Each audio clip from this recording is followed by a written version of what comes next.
Today, I'm gonna tell you guys about the absolute worst doctor's office experience of my life. I, as a gay man, went to see a doctor who was very straight, a very elderly, very straight gentleman who did not know how to handle me. Spoiler alert, it was disastrous.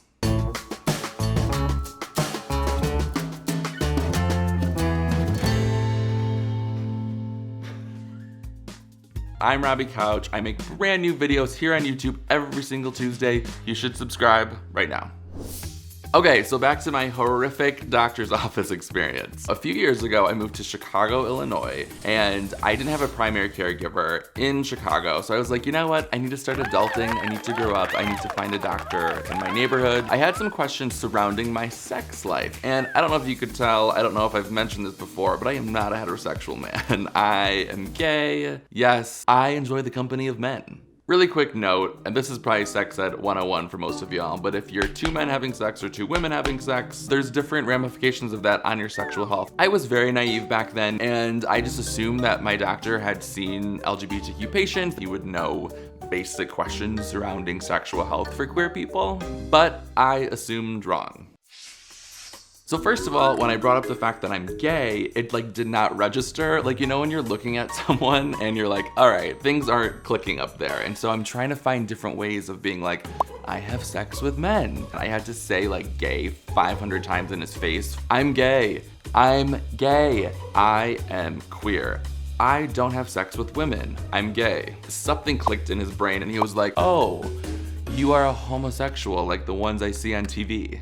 Mail's here. And he is hot. Oh, we also got some letters. But even when he finally understood what I was trying to say, he was visibly uncomfortable. I don't know if he was uncomfortable because he just doesn't have that many LGBTQ patients, or if he was uncomfortable because he knew he couldn't really help me to the degree that I needed to be helped or answer my questions. I don't know what it was, just kind of walking on eggshells. It was so awkward. To his credit, he was definitely of a different generation. He was not fresh out of medical school, that is for certain. So in a way, I get it that it was maybe outside of his wheelhouse, but at the same time, I don't get it because it should be in his wheelhouse. He should know what he's talking about when it comes to LGBTQ patients, and he should be able to provide the type of care that people like me need. The thing is, as a cisgender, white, gay man, I have it pretty lucky within the LGBTQ community. People of color and transgender patients, they face those sorts of really awkward interactions with healthcare providers all the time. It goes way beyond those awkward interactions though.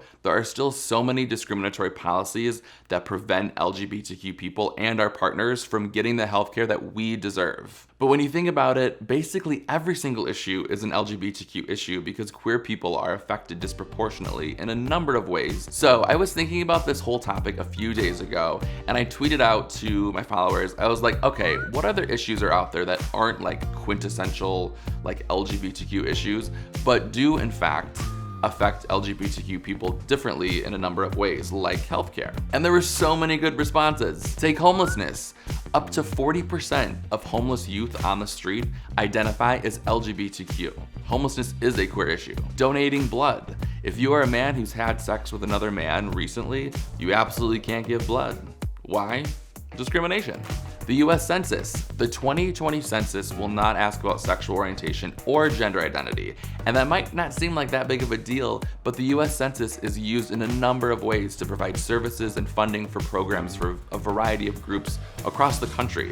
So if LGBTQ people don't exist in the census, it's so much harder to know what programs and services we need and we deserve. Criminal justice reform. Research shows that if you are an LGBTQ person, and especially if you're an LGBTQ person of color, you're more likely to be targeted by law enforcement and have your very existence criminalized. Climate change. Even freaking climate change is homophobic. Research shows that if you are an LGBTQ person who lives in a country that has anti-queer laws and policies on the books, there's a much higher chance that you're gonna face hurdles when you're trying to access aid after a natural disaster wipes out your community. It's terrible.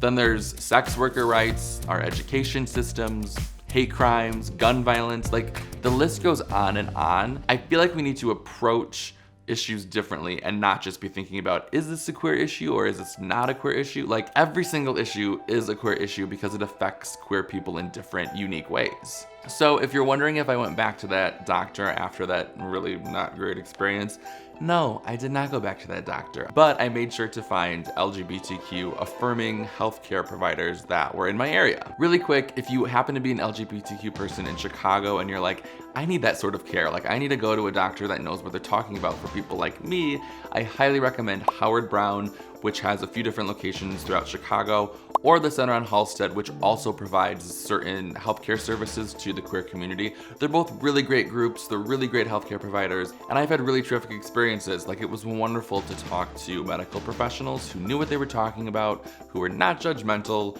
who had all the answers to my weird, awkward, cringeworthy questions. It was really great. It was an awesome experience. Highly recommend. Okay, now I want to know from you, what sorts of issues are not really seen as LGBTQ issues, but are in fact LGBTQ issues, like healthcare? Comment below, I'd love to hear what you have to say.